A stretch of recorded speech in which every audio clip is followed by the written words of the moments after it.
For the Intro to Chicano Studies class, we have to select 2 questions from page 169 and answer them as best as we can in a 5-minute video.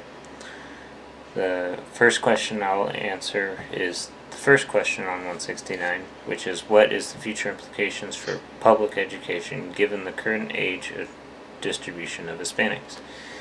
The future implications, I think, is going to be this.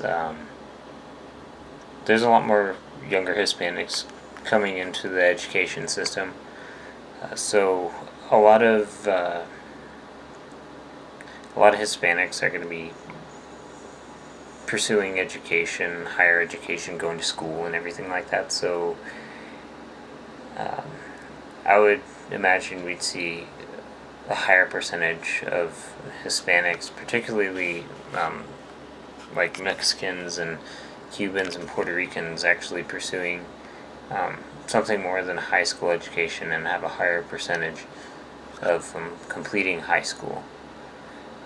I know the link that I posted in the discussion showed that in 2011 the number of number of Hispanics with high school diplomas or better was like 63%. So I believe that trend is just going to keep going upward, and we'll see a lot more Hispanics in the higher education system. I can personally say that there's definitely a lot more at the University of Wyoming than I expected there to be, which I think is a great thing that they're pursuing these degrees and fields of studies.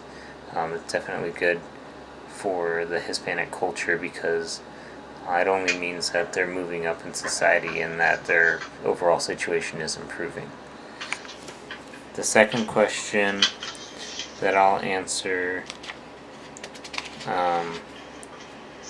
is question 7.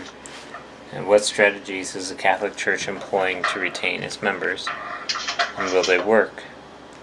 The Catholic Church is employing a lot of different strategies to keep the Chicano culture interested in the church. I know in the reading it had mentioned that there's this big movement from Catholicism to Protestant faith, and the Catholic Church has kind of been trying to combat this to keep their Hispanic population, and the importance of the Hispanics within the Catholic Church has grown significantly, I believe.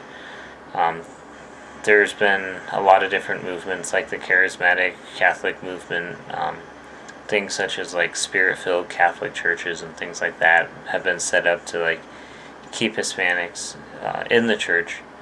I know that like it's in a way it's working, but in other ways it isn't. There's a lot of Hispanics that are just falling away from the church in general, so they there's not much they can do towards that.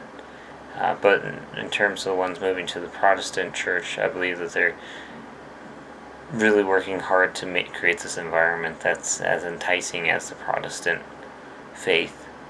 The whole idea of like laying hands on and things like that has become very popular. So allowing these things to take place in the Catholic Church, I could imagine, is a very important thing. So and in all honesty, I don't think that in the long run it's going to work. I think as the Hispanic culture, the Chicano culture, really embraces their new identity in the U.S., and they take on this Americanism of having freedom to choose their faith without like really being ostracized or anything like that, I believe a lot are probably going to leave the Catholic Church, as they've already started doing. So I don't think that their strategies in the long run are going to work, because the Hispanic culture is going to realize that they don't have to be under the same sort of oppression from the church or cause of humiliation that they were or might have been living in their country of origin, or what their parents may have gone through before they came to the U.S.